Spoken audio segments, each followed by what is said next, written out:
उमरगाम सोलजुम्बा ग्राम पंचायत सदस्य साधना जाधव का भूमि अधिग्रहण मुद्दे पर धमाका, कलेक्टर ने की स्थल निरीक्षण।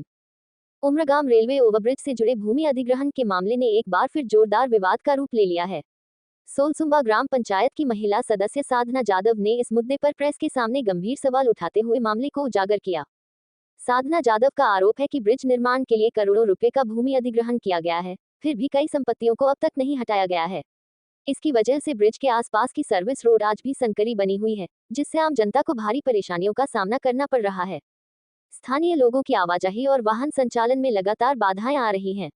इन आरोपों के चलते वलसाड जिला कलेक्टर ने आज स्थल का निरीक्षण किया और अधिकारियों के साथ चर्चा कर पूरी जानकारी लेने का प्रयास किया। इस घटनाक्रम के बाद क्षेत्र में आक्रोश का माहौल है और स्थानीय लोग जिम्मेदार अधिकारियों के खिलाफ कार्रवाई की मांग कर रहे हैं। ग्राम पंचायत सदस्य के इन खुलासों के बाद अब देखना ये होगा कि प्रशासन इस पर क्या कदम उठाता है।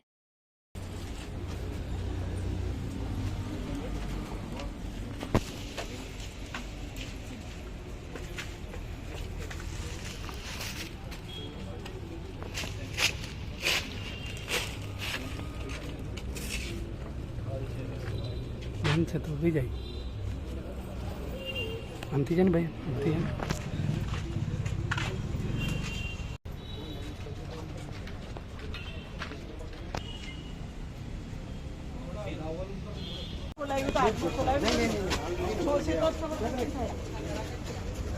हमें जजा भाई मैं जाके बात कर सकती हूँ, मेरे ऊपर चढ़ाई नहीं जाएगा।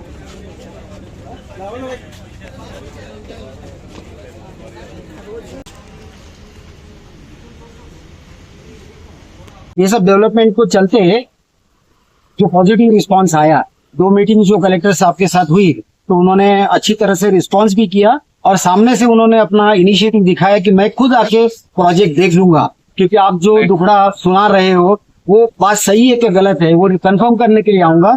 और बिल्कुल he is very dynamic young officer और वेल इंटेंडेड ऑफिसर और well wisher of town also, तो अच्छा काम होगा ये अपेक्षा इनसे रखते हैं। और बहुत सारे जो प्रॉब्लम्स है जिसमें काम करने वाली जो सब कमेटियां, समितियां और आरओबी है, आरएनबी है, इन लोगों को भी ये रिक्वेस्ट है कि जो कलेक्टर साहब बताएंगे उनके हिसाब से चलना है। અને અમારા ગામની અંદર બ્રિજ બન્યા પછીથી અસંખ્ય પ્રોબ્લેમ ઊભા થયા છે અને એ જે પ્રોબ્લેમ ઊભા થયા એ રોડ સાંકડા થયા એના લીધે અમારે ત્યાં મહારાષ્ટ્રની બસો આવતી હતી અને ગુજરાતની પણ બધી બસો અવરજવર કરતી હતી। મહારાષ્ટ્રમાંથી બાળકો ગુજરાતમાં આવે છે અને ગુજરાતના બાળકો મહારાષ્ટ્રમાં પણ જાય છે અને એટલી બધી અસુવિધા ઊભી થાય છે બાળકોને અને આમ જનતા પણ આ ત્રહીમામ પોકારે છે। આ રોડ માટે પહોળા કરવા માટે અમે વારંવાર કલેક્ટર સાહેબને રજૂઆત કરી અને કલેક્ટર સાહેબ અમારે ત્યાં અમારી રજૂઆત સાંભળીને આજે સ્થળ વિઝિટ કરી। હું એમનો ખૂબ દિલથી આભાર માનું છું। ગામના વરિષ્ઠ નાગરિક ડૉક્ટર તિરોડકર સાહેબે પણ આ માટે રજૂઆત કરી અને અમારી રજૂઆત સાંભળીને આવ્યા, સ્થળ વિઝિટ કરી અને એમને પણ જોયું અને જોયું કે સંપાદન જમીન કર્યા પછીથી પણ આ રોડ પહોળા થયા નથી અને અમારે ત્યાં તમામ માણસોને જમીન સંપાદન કરવા માટે એના નાણાં ચૂકવવામાં આવ્યા છે।